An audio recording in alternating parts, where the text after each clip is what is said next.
Thank you for listening to the ThePPod from the Somerset Safeguarding Children Partnership. Please note, due to the nature of this podcast, themes relating to the abuse and neglect of children are discussed, with the content being designed for an adult audience for educational purposes in order to protect children from harm. Therefore, listener discretion is advised and the content unsuitable for children. Welcome to the ThePPod.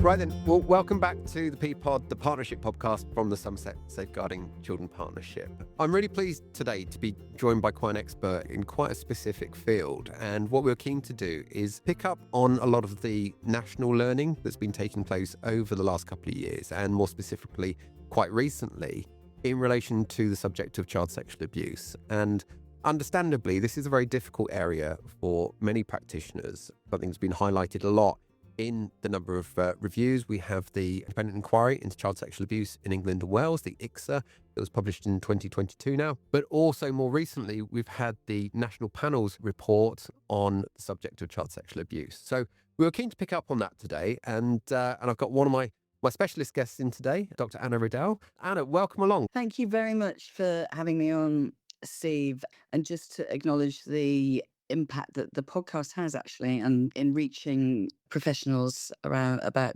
safeguarding issues. So thanks very much for the opportunity to talk about sexual abuse, which is my special area. So I'm a paediatrician, so I'm a children's doctor, and I've been doing that for about 20 years, actually possibly a bit longer. And I've done general pediatrics for most of that time, but I've also in the background had an interest in sexual abuse and the health of children who have been sexually abused since I've been training. And more recently, I established a sexual abuse health assessment hub in North East London, and then I've moved to the Southwest.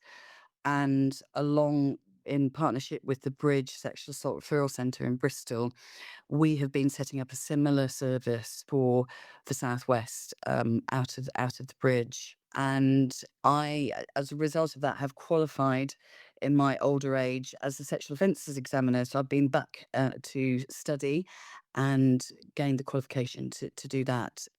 It can either be called a forensic medical examination or a sexual offences examiner, which allows me to see children and young people who have been victims of sexual assault. And that's quite a specialist field that you're in there. How did you kind of get into that in the first place? I had a really inspiring supervisor when I was a trainee, and this was back in the late 90s. And she was a community paediatrician and was seeing children who had been sexually abused for health assessments at that time. And she just inspired me to get interested. And she also set me an interesting challenge. She said, there's really poor evidence actually around the findings, physical findings, when you do a health assessment or examination for a child who's been sexually abused. And what we need is a publication which pulls together the evidence behind these findings so we can attribute significance to them with confidence. And she said, why don't you have a think about that? That was actually a very, very big task and impossible for me at the time. But since then, a publication has been produced, and it's called The Purple Book. It's produced by the Royal College of Paediatrics and Child Health, and in conjunction with lots of organisations internationally, which does exactly that and supports paediatricians in this work. So that's my story. It's amazing sometimes, isn't it, how we can sort of be inspired sometimes by, at the time, something might seem a bit left field, and yeah, you kind of go, oh, actually, that could be quite interesting, and then it kind of takes a whole life journey by itself, Yes, isn't it? yeah. And I think it's become a bit of a purpose for me as well, because what I see, having done all of this work over the years, is that even since then, in the 90s, children still lack access to health services when they have been victims of sexual abuse and sexual assault. And that's something that I strongly feel needs to be addressed. Yeah, I would have thought it's an area that has got to be handled so carefully and so sensitively, so as not to kind of further traumatize what is already a very traumatizing experience for children. And you've got to approach that with some real care and some real consideration in everything you do, I suppose. That's exactly right. And increasingly, services that do see children, young people have a trauma-informed way of working. And that's very, very important. So, sort of picking up on this subject then, and as you've explained, you've got a lot of experience in this area, and not just within Somerset, but other parts of the country as well. I'm just thinking about sort of what sort of themes do you see coming in around this subject? Because I think quite often we there's an awareness around sexual abuse, that sexual abuse does take place, but often that's sort of as far as it goes for a lot of professionals. And I'm just wondering sort of what you see in your role sort of coming up as are those sort of common themes. And we mentioned at the start there things like the independent inquiry into child sexual abuse and the recent national panel review. And I know you've sort of spent quite a lot of time going through those, even though they've just been published. But I'm just sort of curious whether you sort of see these. What do you see in a sort of a day-to-day basis, really? Yes, I think just thinking about the numbers actually to start with, because I think it's important to say them, because I think people don't necessarily really understand the size of the problem. So the CSA Centre for Expertise has some really good data, which is available on their website. And their estimate, based on epidemiological studies, is that 500,000 children a year are sexually abused or sexually assaulted. So I'm thinking about how this translates through to Somerset and the south and the southwest, but specifically Somerset. Looking at the figures in Somerset, around 4,000 children, therefore, based on those figures, are estimated as being at risk. And there are approximately 1,000 children who actually get assessments, usually through the local authority for sexual abuse. That translates into around about 100 children being seen for a health assessment. So, going back to that issue around access to health, a fraction of the children who are sexually abused get an opportunity to have a holistic health assessment to address their needs, which are very, very broad. And for me, that's one of the biggest themes that we need to have a think about. How do we make sure that children and people who feel they do need a health assessment or may benefit from it get access? So that's one of the big things. And what are the barriers to doing that? And a lot of that, I feel, is around how multi-professional teams work together. So across the police and social care and health and education, and then the voluntary sector, and how we work together and recognise the role of each of these organisations and make sure that we're signposting across and involving colleagues with children who've been sexually abused. There's also quite a big theme around myth. I think there's a lot of myth busting needs to be done about sexual abuse, and in particular around the health assessments and what they involve. So that provides quite a big barrier, I think, for children to access health assessments. And then communication and making sure that we really are getting a 360 view of the child and their needs. And the classic place to do that would be in a strategy meeting.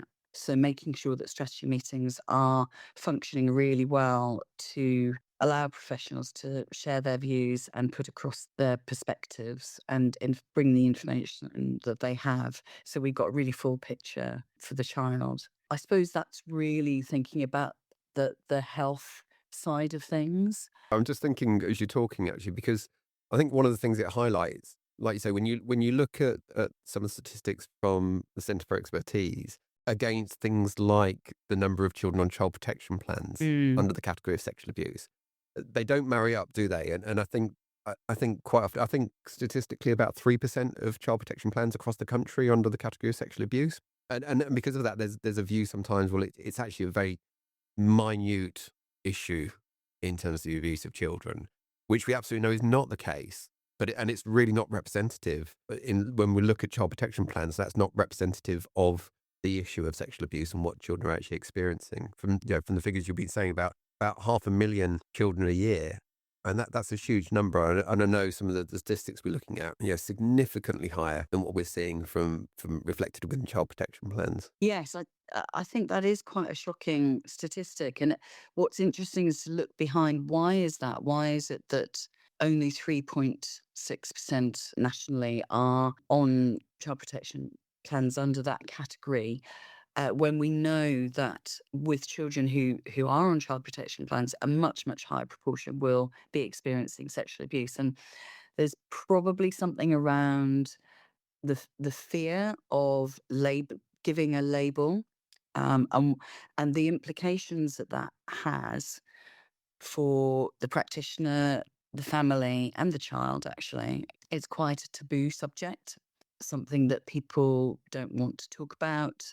And what that means is that there's significant under-recognition, and therefore children are not having their needs addressed. And frankly, I think probably being failed by the system, because the point of a child protection plan is to be able to put in place safety planning around that child. And if it's not recognised the reason that they are at risk, then the safety planning can't be tailored properly to that child. So it is important to name it. And we have a responsibility to make sure that practitioners are much more confident and also have the support to be able to do that. Yeah, it's interesting. I know, I say the National Panels Review was recently published in November 24 of looking at reviews relating to child sexual abuse. And I think one of the findings from within that is that reluctance from agencies to actually write that down, put that down on paper, and feel perhaps much more confident to say, I'm concerned about neglect within the household or, emotional abuse, but quite reluctant to put down, actually, I'm concerned there is sexual abuse taking place. And it's interesting, isn't it? Like you say, that fear sometimes of sort of pinning the colours to the mast to say, actually, I'm really concerned this is taking place. The other thing I think I was reflecting on as well is it sort of picked up around, we talk about thresholds quite a lot around safeguarding, but I think the interesting point it picked out around that is thresholds in terms of legal action and court action versus thresholds for safeguarding interventions. And that feeling sometimes of, okay, it's been reported to the police have no further action on it, so therefore we can't really do anything, or there's no evidence behind anything. But actually that misunderstanding that it might be that the police haven't been able to conduct a successful interview with a victim, there might not be the physical evidence there, but that doesn't mean we think, well, okay, well, that's fine then. Nothing's happening, and I think sometimes that lack of understanding about, okay, well, we still need to get in and safeguard this child. We still have these concerns here. And there is something there, isn't there, about that fear of actually being very clear to say, I'm really, really worried about this. And that then changing the way that we actually provide that support or that intervention. Yes, I totally agree. And I think that the sad thing about that actually is that what we're not doing is listening to the voice of the child when they tell. And to me, that is probably the most important factor when we're thinking about child sexual abuse. So if a child tells and talks about the fact that sexual abuse has happened, then we really need to attribute heavy significance to that. But what we're actually doing is, because of the legal framework that we're placing around sexual abuse, we are dismissing the telling based on lack of evidence. And as you said, whether that's physical evidence or simply being unable to get an interview. And we need to really move away from that and acknowledge when a child is told that we believe them. I think that was one of the really, really big things that actually came out of the independent inquiry into child sexual abuse, was that children are not being believed when they tell. And even worse, quite often in certain circumstances, actually blamed the abuse themselves. Most children already blame themselves if they've been abused. That's quite a common finding. So they certainly don't need professionals to reinforce that belief. Yeah, so I agree we need to really reframe how we respond to children when they tell. And also just throwing in that that's just the children who do tell. So there are a lot of children who don't tell for various reasons. And the skill of the practitioner is to be able to be curious and have that level of concern that then will lead on to some kind of inquiry to draw out what has actually happened if they are suspecting sexual abuse has happened. And obviously the ICSA was published a little while back, the Independent Inquiry into Child Sexual Abuse. And I say just in November, which at the point of recording was only a couple of weeks ago now that came out. And there's a lot to go through with that report. I think it's about 150 pages or so. And but I know you've been spending a bit of time trying to kind of really look through some of the details from that. Are you able to kind of share anything that you've been able to kind of pick out at the moment? Actually, I mean, just some of the shocking statistics just right at the top of it are things like from the reviews they looked at. So there were 130 rapid reviews, and there were some serious case reviews and local child safeguarding practice reviews they looked at, which featured sexual abuse. So that was how they did that. And this is between 2018 and 23. 1 in 4 of those, that's 25% of those cases, involved children and young people who were from ethnic minorities. And yet we know that that is not a figure that is recognised nationally in terms of national figures. So they are overrepresented.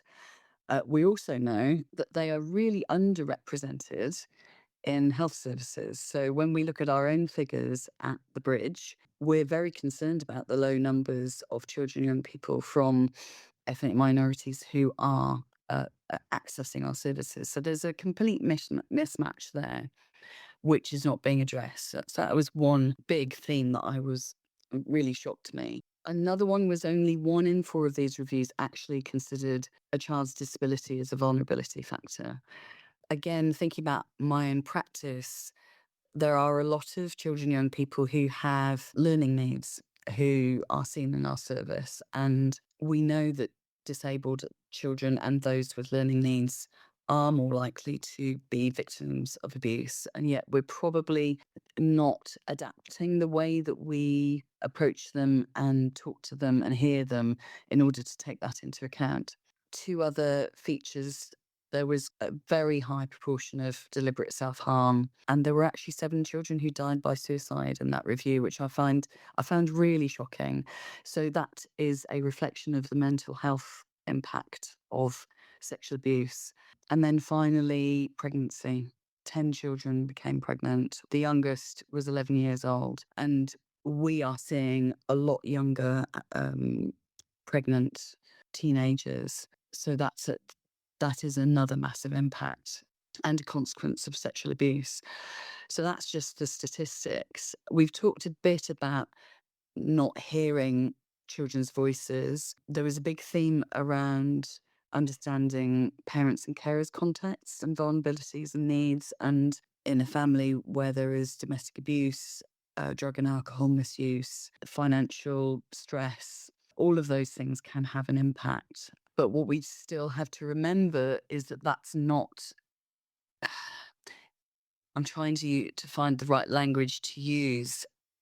I think what I often find is in strategy meetings, there is quite a big focus on the parents when there are all of these difficult environmental stresses. However, we need to come back to the child and their needs. So regardless of what's going on within the family, that they have to be the focus of the conversation. Yeah. And although we may be able to support families with their needs, the bottom line is the child has to be protected within all of that. Yeah. Um, It's very easy to lose the it child is. when, like you say, and it's important to recognise these additional impact factors. Absolutely, and I think the report does do that. And I think what it highlights are things like, okay, well, if we're relying on one parent to disclose they feel that their child is being sexually abused and they're not, actually, what's the context behind that? Mm, It's actually, is there domestic abuse taking place? Is there controlling coercive behaviour? Is there fear from that parent?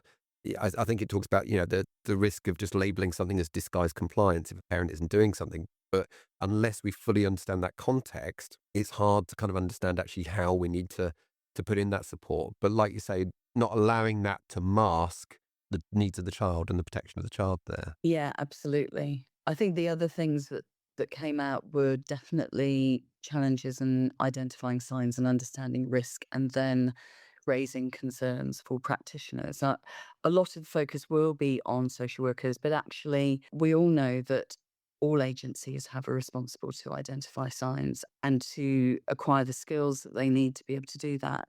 So it's a multi-agency, multi-professional problem.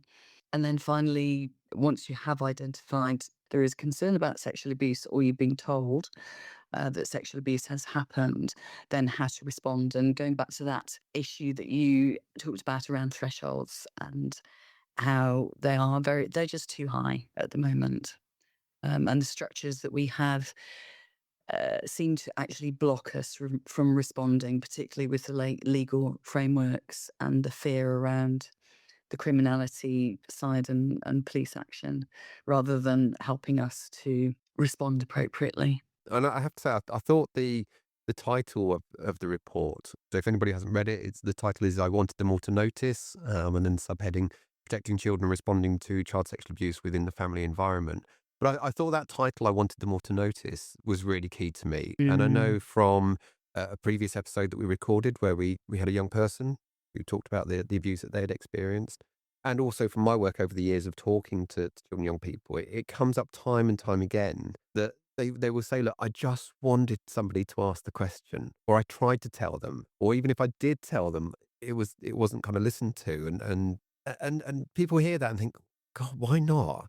But actually, it happens time and time again, and I know the report picks up around either having difficulties in hearing the voice of children and young people, whether that's because of all of the other stuff going on for the family as we've just been talking about, or because of disabilities they may have, but also often not understanding behavior as communication and seeing behaviors and just kind of responding to those behaviors Mm. rather than thinking what might this be telling us. And so you hear it time and time again, don't you, that children are trying to tell you, but understandably it's really, really hard.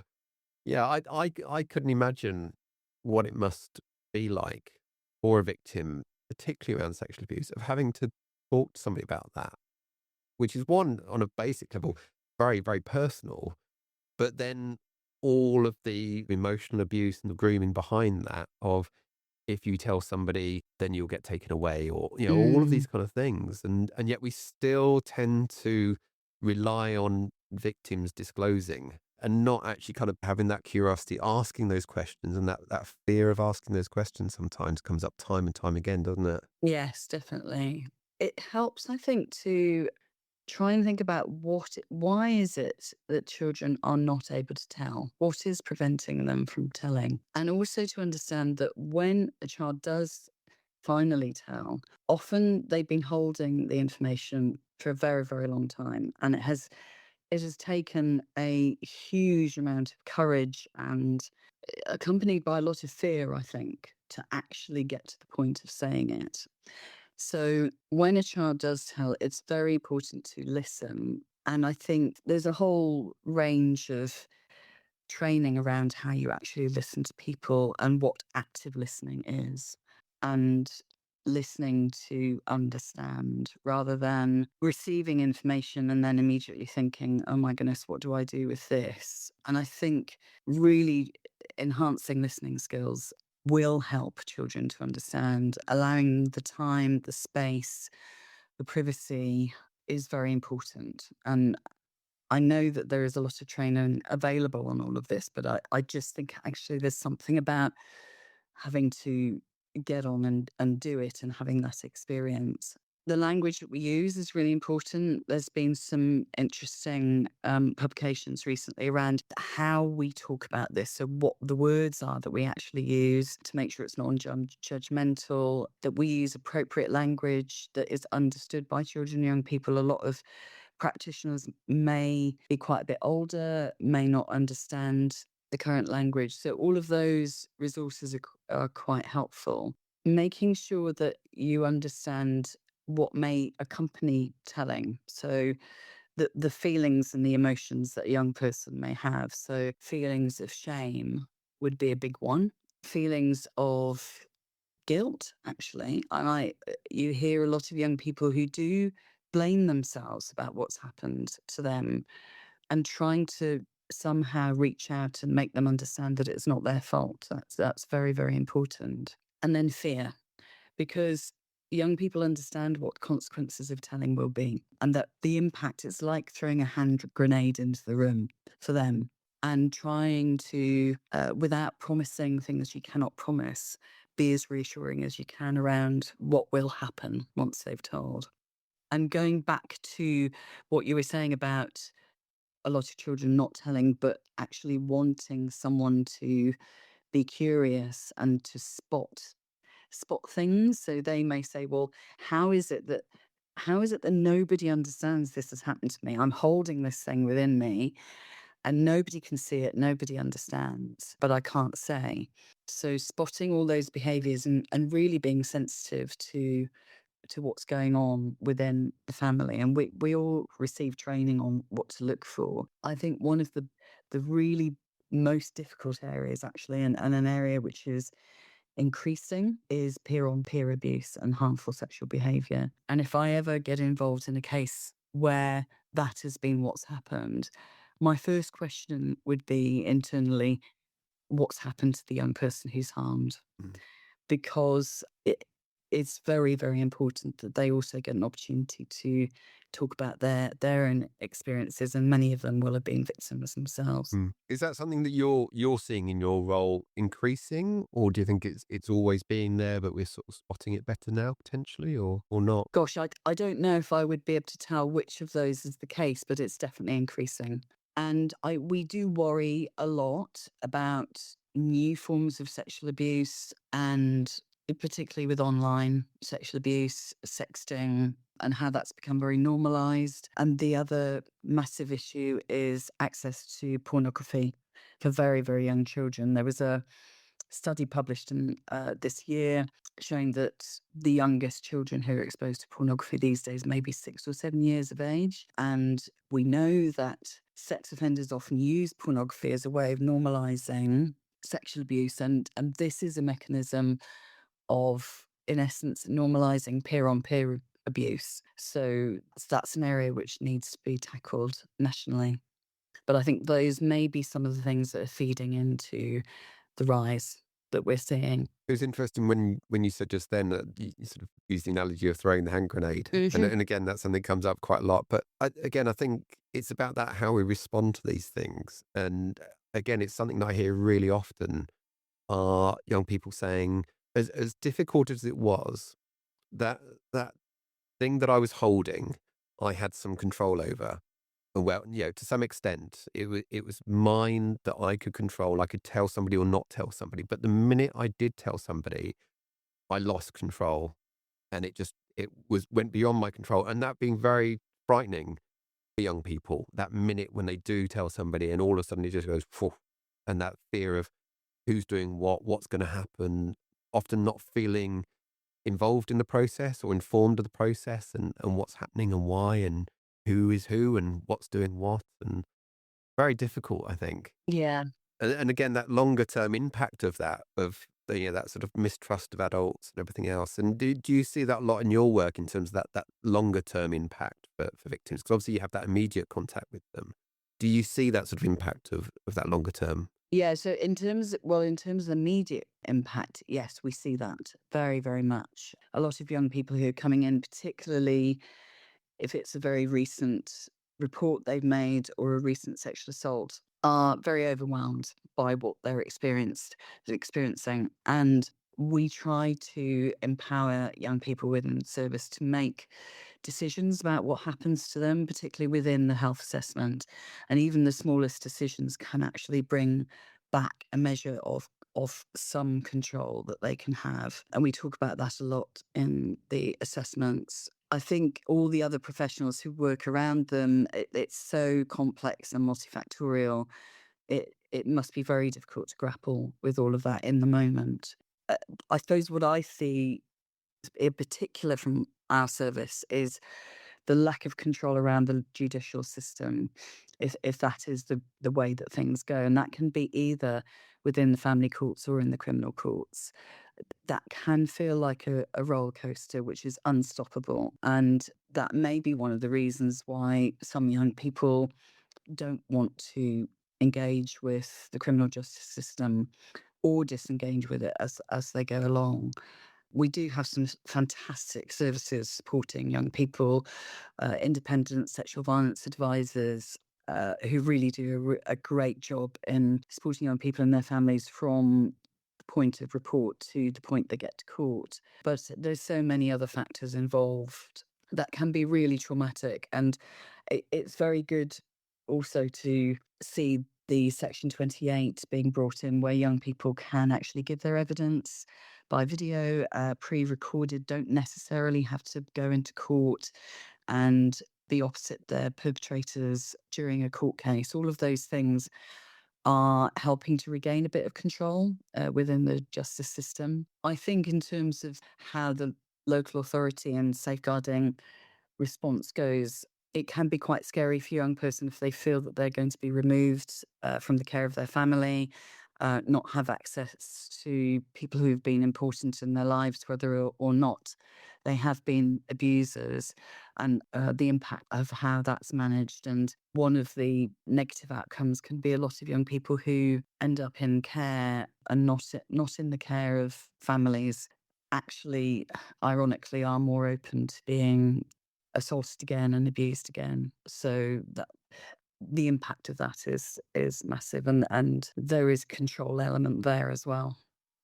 In terms of the long-term impacts, I think this is something that people recognise but perhaps don't really understand the extent of. So I had a look at the research around this. There was interestingly, something called an umbrella review, which is a absolutely huge review taking into account large numbers of studies. And this was done in 2019 and published in The Lancet. And they reckon they looked at about 4 million participants within these studies and about 500 primary studies. And there were some really interesting themes that came out of this. So they identified that child sexual abuse was associated with 26 out of 28 specific negative outcomes in adulthood. So 6 of 8 adult psychiatric diagnoses had a strong association with sexual abuse in childhood.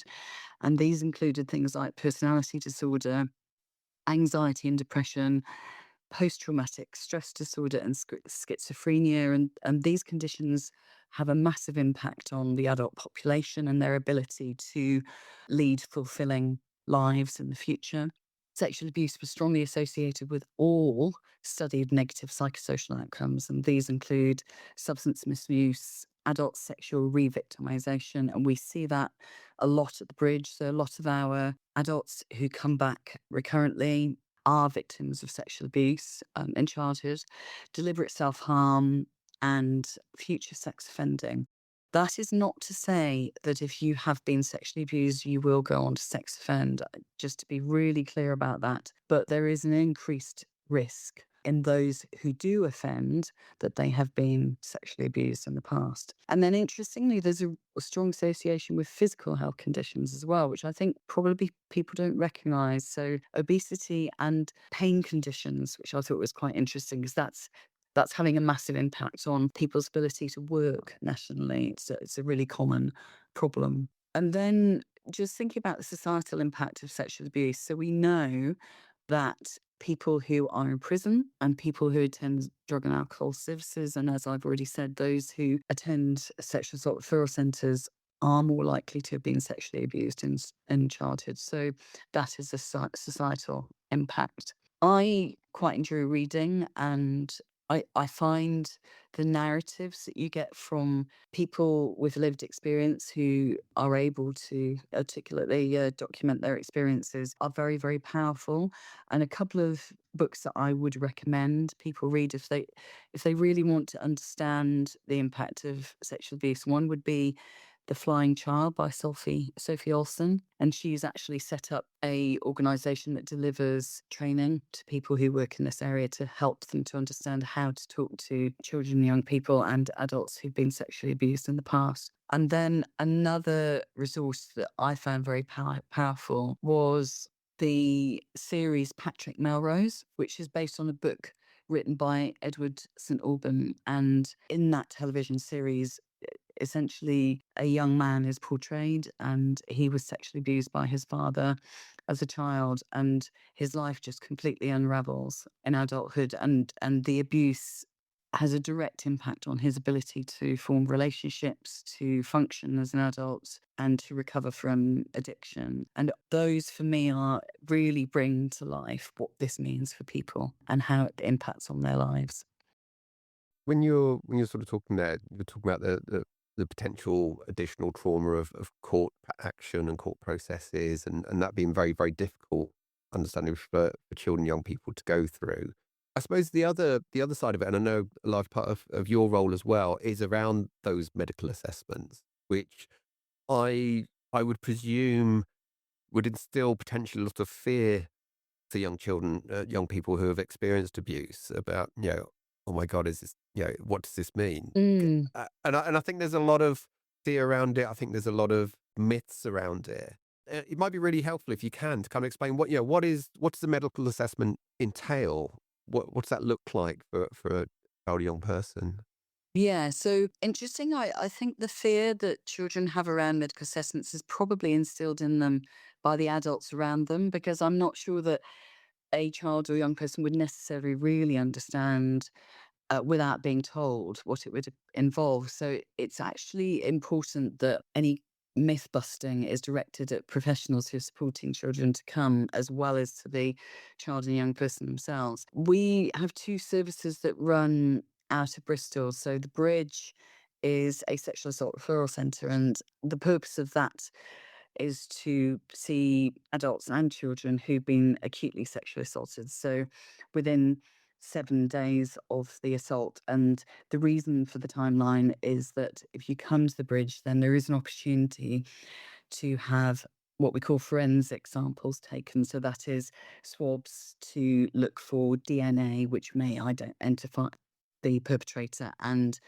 be part of any criminal investigation. So we also have another service, which is essentially the same service, but it's targeted more for children and young people who have reported abuse which happened some time ago. And that does not involve the forensics, but can involve other health provision.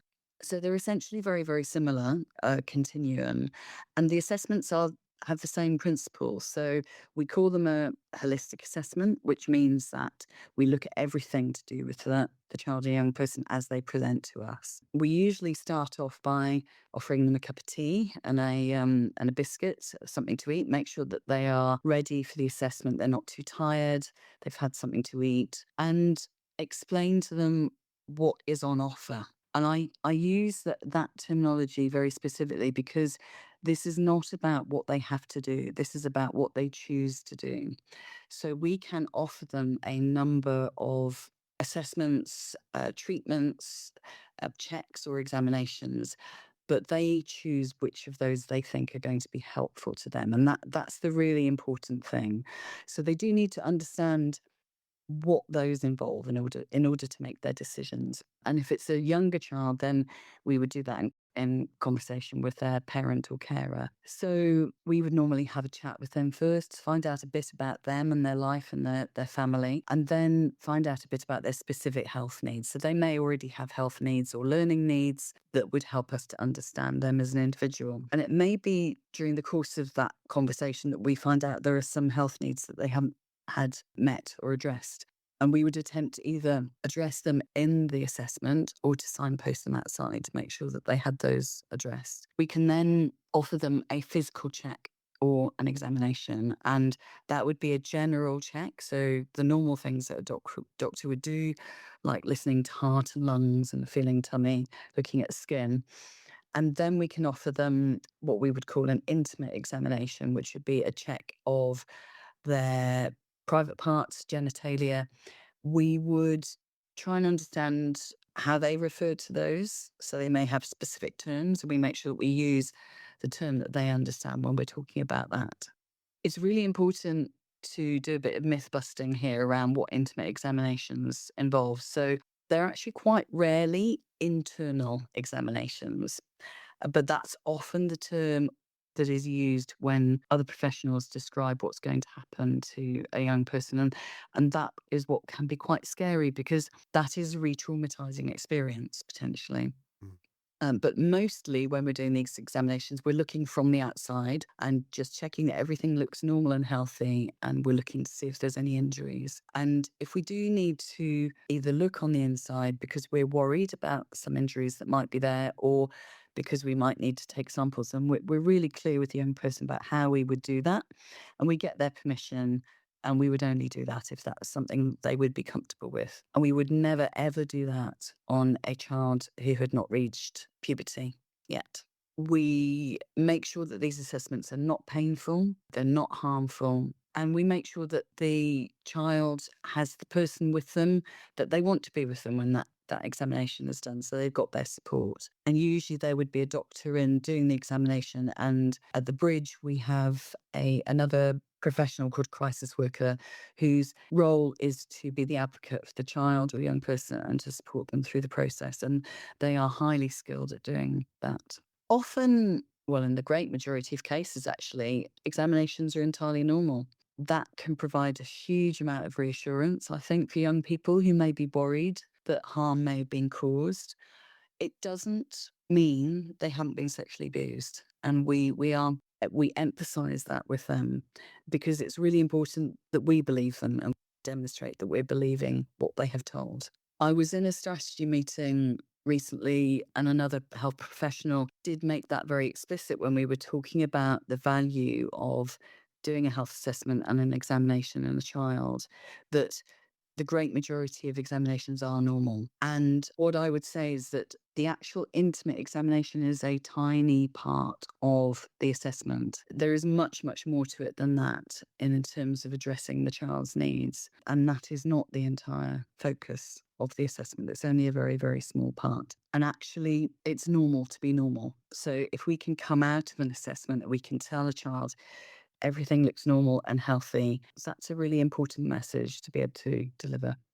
No, thank you for that. And I think that's a really important point because, as I say, understandably, I could see why that would be a huge source of anxiety for each child or young person who has been sexually abused. And yeah, I think those key points from what you're saying is very much about empowering the young person, the child, and they're in control of that situation and they can make those choices around that being really key. But I think additional to that, I think you must have from your role and from the team and from the advocates you've been talking about some real skills around undertaking that in a very, very sensitive way in order to empower a child to take part in that process. And like I say, sort of debunking some of these myths, either for professionals or for children about really actually what it does involve. So just being very open and honest and talking and giving them choice around the process. It must be really, really key around that. Yes, yes, it is. And the teams who do this kind of work are highly skilled. And I think it's important that children can access these teams.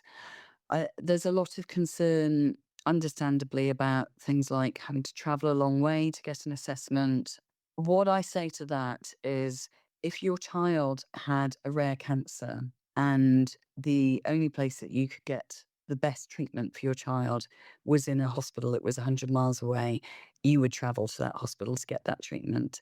And I don't see that it's any different for an assessment for sexual abuse, which is also quite highly skilled and very, very important point in that child's journey is to have that done properly. Yeah, absolutely. So, in terms of pathways of support around this, and obviously you are the more sort of the clinical end, and in terms of sort of offering that immediate kind of response to concerns. But in terms of kind of the wider pathways of support, what does that look like? Yeah, so when that's, I suppose, the final element in the assessment that we take the responsibility of the start of that journey for that child. I believe that the point at which a child tells is a really, really critical and but actually very risky point in their journey, and how that is addressed is really important in terms of the impact on them and whether they're going to have good outcome or not. So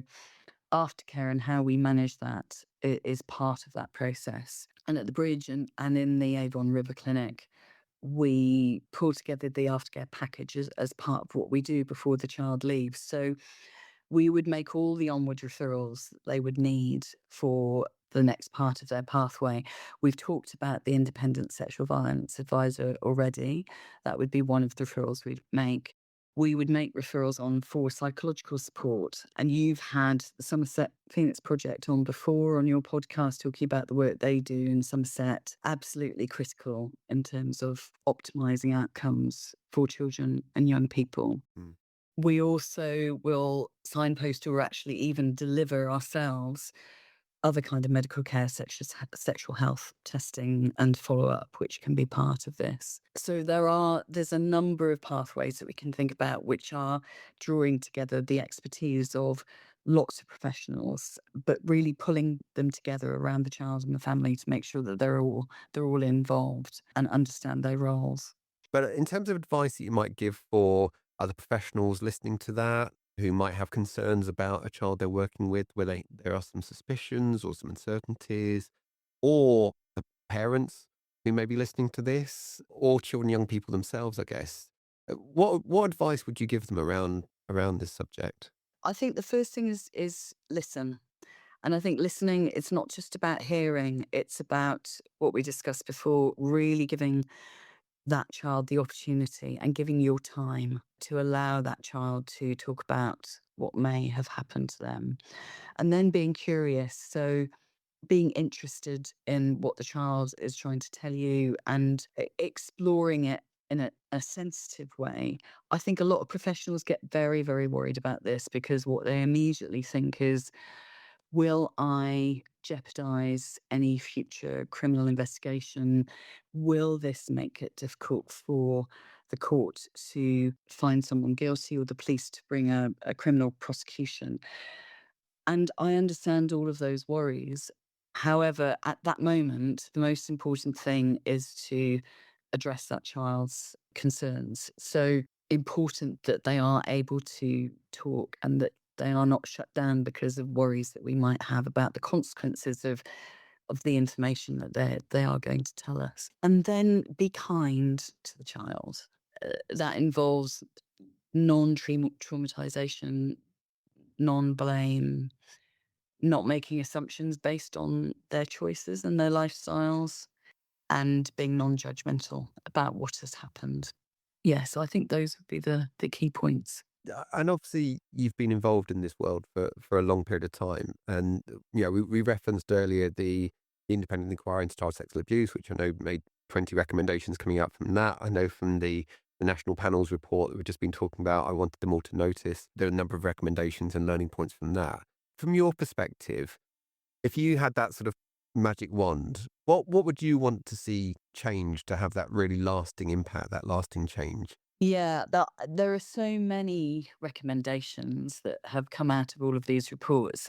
There's a couple that there's certainly one recommendation that I would be very, very supportive of, and that's the proposal for multi-agency child protection teams in every local authority. I think for me, over the years of experience, the one thing that makes a massive difference in terms of recognizing and responding to sexual abuse is when different agencies share information, come together, and have shared decision making. So I think that would be a really powerful way of making that happen and allowing that 360-degree view of the child, and really important in terms of mutual support in a very, very difficult area. So when agencies are able to support each other to make these really difficult decisions and to be confident about getting it right, rather than the current situation where we have silos and agencies protecting their own needs and agendas, I think that would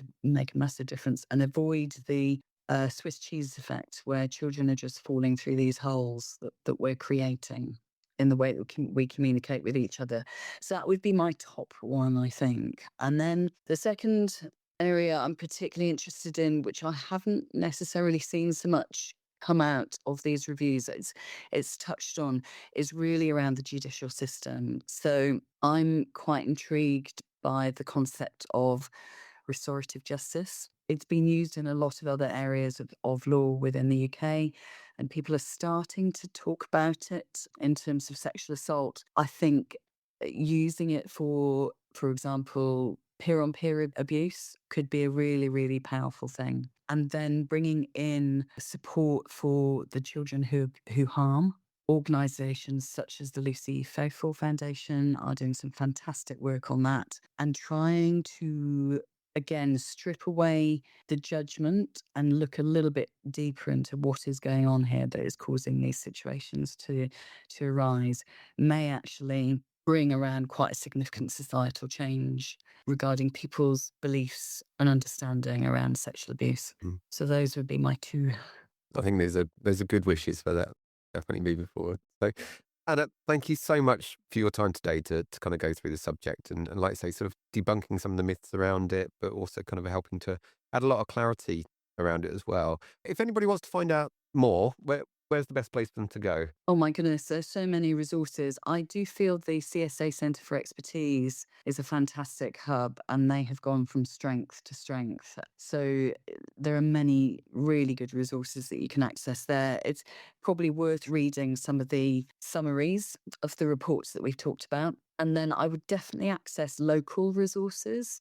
So for example, SARSAS has a fantastic website which has a lot of local resources, voluntary sector, local authority, health on there, and you can literally click on your area and bring them all up. So just so you can see what's happening in your area is also quite enlightening. So the Bridge has a website. It has all the resources in terms of booklets that we give out to children and young people who are attending the service, and they can be accessed online. You can send them as a hyperlink to children, young people and their families to have a look at before they come for their appointment. And also just so that people are aware, the Bridge is open 24/7. Every day of the year, and every day of the year you can access a paediatric consultant by calling the Bridge at any time of the day or night to discuss a case or a child that you're not sure about. So please do use that. Absolutely. Thank you, Anna. And I'll put all of those links into the description for this episode as well. So, Anna, thank you so much again for coming in today and talking to me. It's been really fascinating and like I say, such an important area to get right. And like I say, make sure that we are not contributing to the trauma that a child or young person has already conceived and actually being able to be in the start of that journey moving forward. And that's really important. Anna, thank you so much. Is there anything else you wanted to add in at all? No, I just wanted to say thank you so much for having this as part of your podcast, because I think it is an area that people are a little bit reluctant to talk about. So it's really great that you have showcased it today. So thanks for that. No, thank you. Great stuff. All right. Well, thank you, Anna. And take care of yourself. Thank you. And yeah, it'll be great to touch base again at some point in the future. All right. Bye. Thanks, Em. Bye. As always, if you'd like to find out more details on the topic discussed in today's episode or are affected by any of the content discussed, please go to the SSCP website at somersetsafeguardingchildren.org.uk or by following any of the links in this episode description. Now, if you enjoyed listening to the ThePPod, we'd really appreciate it if you took that time to follow or subscribe to us on your chosen platform, or even better, leave us a review to let other people know about it, and make sure to let your colleagues know about this podcast and encourage them to join us here as well. It really does make a difference and helps to spread the word. But if you have any questions or comments arising from today's episode or would like to be involved in future episodes, we'd love you to get in touch with us at theppod@somerset.gov.uk. Once again, I'd like to give a huge thank you to my guest today, Dr. Anna Riddell, consultant paediatrician and sexual offences examiner. And as always, I'd like to thank you for listening. My name is Steve Maccabee, and I'm the training manager for the Somerset Safeguarding Children Partnership. And I look forward to you joining us again here next time at the ThePPod. Let's work together to help keep children safe.